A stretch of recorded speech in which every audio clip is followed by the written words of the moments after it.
மனிதநேய ஜனநாயக கட்சியிலிருந்து சிதம்பரம் சட்டமன்ற தொகுதியினுடைய உறுப்பினர் திரு தமிமுன் அன்சாரி தொலைபேசி வாயிலாக இணைந்திருக்கார். சார் வணக்கம். சார், ஏற்கனவே தமிழ்நாடு மேகதாது புதிய அணை கட்டுவதை பல ஆண்டுகளாக எதிர்த்து வருகிறது. ஆனால் சமீபத்தில் கர்நாடக காங்கிரஸ் அரசு தலைமையான டி.கே. சிவகுமார் முதலமைச்சராக பொறுப்பேற்றதற்கு பிறகு கடந்த 43 நாட்களில் 2 முறை சர்வே பணிகளை நடத்தி முடித்திருக்கிறாங்க அப்படின்ற தகவல்களை ஜெயா பிளஸினுடைய நேரடி கள ஆய்வு மூலமாக தெரிய வந்திருக்கு. எப்படி பார்க்கறீங்க கர்நாடக அரசினுடைய இந்த நடவடிக்கையை? பங்காரப்பா அவர்கள் அங்கு முதல்வராக இருந்த காலகட்டத்திலிருந்து தொடர்ச்சியாக ஹலோ சார், கேக்குது, பேசலாம் தொடர்ந்து கருத்து பதிவு பண்ணுங்க. பங்காரப்பா அவருடைய காலத்திலிருந்து காவிரி பிரச்சனையை உணர்ச்சிகரமான ஒரு பிரச்சனையாக மாற்றி கர்நாடக மக்களை தன்மைப்படுத்தக்கூடிய எல்லா வேலைகளையும் அங்கு இருக்கக்கூடிய தலைவர்களும் அரசியலாளர்களும் செய்து வருவதை நாம் அறிகின்றோம். அதனுடைய ஒரு தொடர்ச்சியாகத்தான் இப்போது முதல்வர் சிவகுமார் அவருடைய இந்த நடவடிக்கையை நம்ம பார்க்கிறோம். அந்த நேரத்துல காவிரி மேலாண்மை ஆணையன்னு ஒண்ணு இல்லை. இப்ப காவிரி மேலாண்மை ஆணையன்னு ஒண்ணு இருக்கு. அது உச்ச நீதிமன்றத்துடைய நேரடி கட்டுப்பாட்டில் இயங்கக்கூடிய ஒன்றாக இருக்கு. உச்ச நீதிமன்றத்துடைய தீர்ப்பு காவிரிக்கு குறுக்கே தமிழ்நாடு அரசுடைய அனுமதி இல்லாமல் எந்த நடவடிக்கையும் மேற்கொள்ளக்கூடாது என்று தெளிவாக கூறப்பட்டிருக்கிறது. இந்த நிலையில புதிதாக முதல்வர் பொறுப்பை ஏற்றிருக்கக்கூடிய காங்கிரஸ் கட்சியுடைய முதல்வர் சிவகுமார் அவர்கள் 2 முறை அங்கு கள ஆய்வு செய்து இப்போது ரகசியமான முறையில அங்கே அணை கட்டக்கூடிய வேலைகளை முன்னெடுப்பதாக உங்களுடைய தொலைக்காட்சியும் அதை உறுதிப்படுத்தி இருக்கின்றது. இந்த நேரத்துல தமிழ்நாடு அரசு உடனடியாக கர்நாடக அரசின் மீது உச்ச நீதிமன்ற அவமதிப்பு வழக்கை உடனடியாக தொடுக்க வேண்டும். ஏனென்று சொன்னால் இதனை 2 மாநில பிரச்சனையாக மட்டுமே கருதாமல் ஒரு உச்ச நீதிமன்றத்துடைய வழிகாட்டலை ஒரு தேர்ந்தெடுக்கப்பட்ட ஒரு மாநில அரசை மீறுகிறது என்று சொன்னால் இது ஒரு மிகப்பெரிய நடவடிக்கைக்குரிய ஒன்றாக இருக்கும்.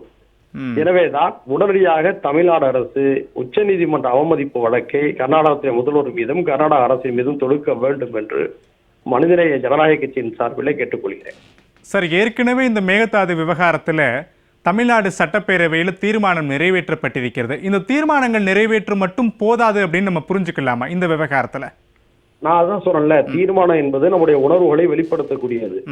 தமிழ்நாட்டு மக்கள், தமிழ்நாட்டுடைய அரசியல் கட்சிகள், சட்டமன்ற உறுப்பினர்கள் எல்லோருமே நாங்கள் ஒரே அணியில் இந்த விஷயத்தில் இருக்கிறோம் என்பதை காட்டுவதற்கான தீர்மானத்தை நிறைவேற்றி இருக்கின்றோம்.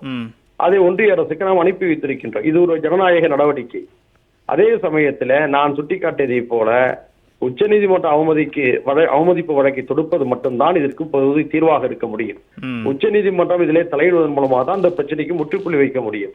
ஏனென்று சொன்னால் கர்நாடகாவில் இருக்கக்கூடிய காங்கிரஸ் கட்சியாக இருந்தாலும் சரி, அது மதச்சார்பற்ற ஜனதாதளம் ஜேடிஎஸ் கட்சியாக இருந்தாலும் சரி, பாரதிய ஜனதா கட்சியாக இருந்தாலும் சரி, அந்த ஒரு விஷயத்திலே ஒரே நிலைப்பாட்டில் தான் இருக்கிறார்கள்.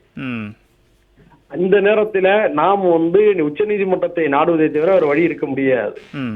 நடுவண் அரசையும் கூட இந்த விஷயத்துல நம்ப முடியாது. ஏனென்று சொன்னால் நடுவண் அரசு இப்போதைய பாரதிய ஜனதா கட்சியுடைய அந்த கூட்டணி அரசு என்பது அரசியல் ரீதியாக பார்க்கின்ற போது தமிழ்நாட்டிற்கு நமக்கு லாபம் அதிகம் கிடைக்குமா, கர்நாடகத்தில் லாபம் நமக்கு அதிகமாக கிடைக்குமா என்று அரசியல் ரீதியாக பார்த்தால் அவர்கள் தமிழ்நாட்டில் இடத்துல பூஜ்ய நிலைதான்.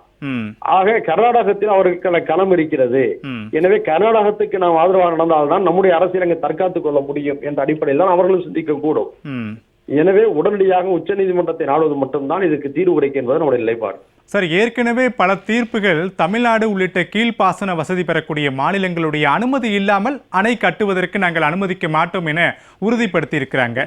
இப்ப தமிழ்நாடு அரசு இந்த விவகாரத்துல கடும் எதிர்ப்பை பதிவு செஞ்சிருக்காங்க. அப்படி இருக்கும்போது கர்நாடக அரசினுடைய செயல்பாடு எதை உணர்த்துகிறது?